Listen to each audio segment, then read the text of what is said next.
இயேசுவின் ஜனனத்தின் விவரமாவது அவருடைய தாயாரான மரியாள் யோசேப்புக்கு நியமிக்கப்பட்டிருக்கையில் அவர்கள் கூடி வரும் முன்னே அவன் பரிசுத்த ஆவியால் கர்ப்பவதியாயிருந்து காணப்பட்டது.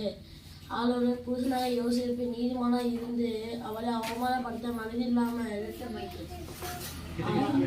அவளை ரகசியமாக தள்ளிவிட யோசனையாக இருந்தான். அவனோ இப்படி சிந்தித்து கொண்டிருக்கையில் கத்திர தூதன் சொப்பனத்தில் அவனுக்கு காணப்பட்டு, தாவீதின் குமாரனான யோசேப்பே, உன் மனைவியாகிய மரியாளை சேர்த்து கொள்ள ஐயப்படாதே. அவளிடத்தில் உற்பத்தியாக்கியது பரிசுத்த ஆவியால் உண்டானது. அவளது குமாரனை பெறுவார். அவருக்கு இயேசு என்று பெயரிடுவாயாக. ஏனெனில் அவர் தமது ஜனங்களின் பாவனைக்கு ரட்சிப்பார்.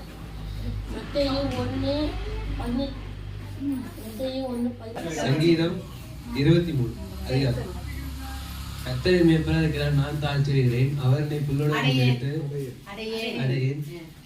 புல்லுலகில் மேய்த்து அமர்ந்த தண்ணீரில் கொண்டு போயிடுகிறார். அவர் ஆத்துமாவை தேற்றி தம்முடைய நாமத்தின் நிமித்தம் என்னை நீதியின் பாதை நடத்துகிறார்.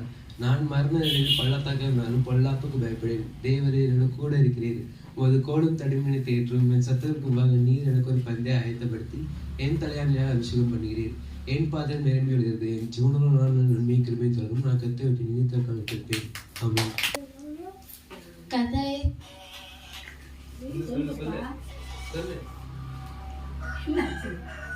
கர்த்தரை துதிங்கள், அவர் நல்லவர், அவர் கிருபை என்றும் உள்ளது. தேவாதி தேவனை துதிங்கள், அவர் கிருபை என்றும் உள்ளது.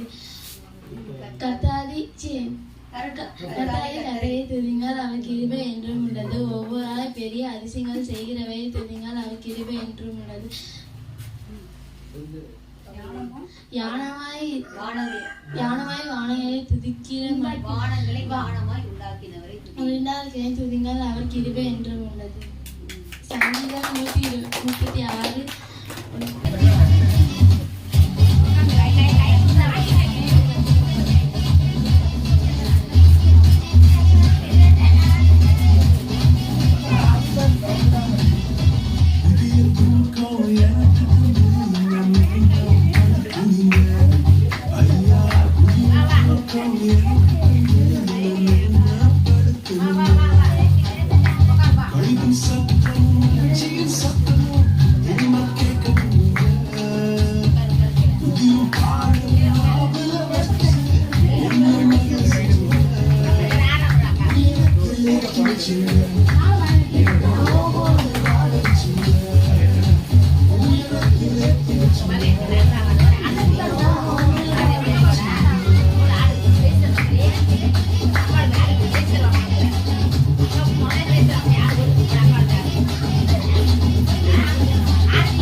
நல்லா இருக்கீங்களா?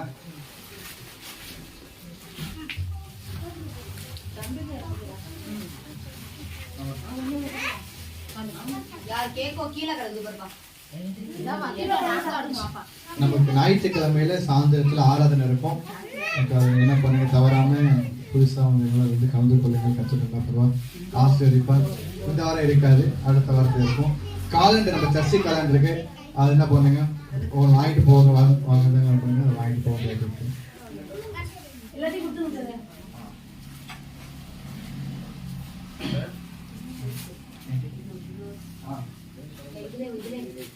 இருக்கேன்.